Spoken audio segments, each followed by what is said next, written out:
ওয়ালাইকুম। আজকে কথা বলবো বাংলাদেশ ফুটবল টিম নিয়ে। বাংলাদেশ ফুটবল টিমের খেলা হয় বাংলাদেশ ভার্সেস নেপাল। সেই খেলাতে বাংলাদেশের প্লেয়ার অনেক ভালো খেলছে, ভালোর থেকেও অনেক ভালো খেলছে এবং কি নেপালকে 4 গোল দিয়েছে, 1 গোল খেয়েছে। আমার কাছে বাংলাদেশ টিকেট টিম সাকিব আল হাসানের থেকে ফুটবল খেলা প্লেয়ার গুলোই ভালো লাগে এবং কি ফুটবল খেলার প্লেয়ার গুলাও কিছু করে দেখাইছে।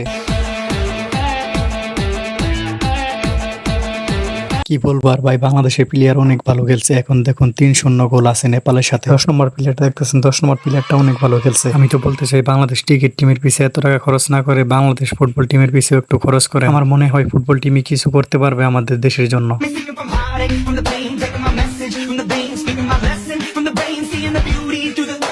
হালাই কি হার্ট ফেল করবে?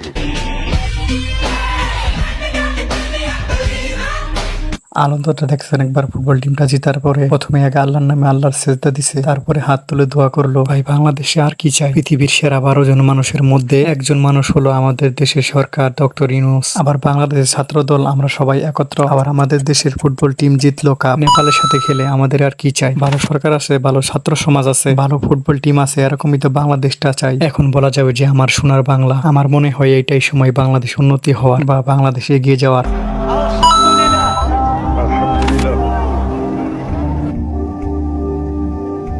তো আজকের ভিডিওটা এই পর্যন্ত। ভিডিওটা কেমন হলো কমেন্টে জানাবেন আর সাবস্ক্রাইব করতে ভুলবেন না।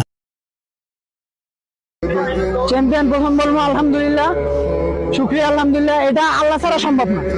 আমাদের আল্লাহ পাক যদি আমাদের সাথে হয়েছে, এর জন্য আমরা জিততে পারছি। আপনি যদি দেখেন সামনে ইন্ডিয়া ম্যাচের সাথে আমরা কিন্তু অত ভালো খেলিও নাই, তাও কিন্তু আমরা জিতছি। আল্লাহ ছাড়া এটা সম্ভব না। এটা আমি বলবো, এটা আমরা কেউ করি না, একমাত্র আল্লাহ ছাড়া এটা আমাদের সম্ভব।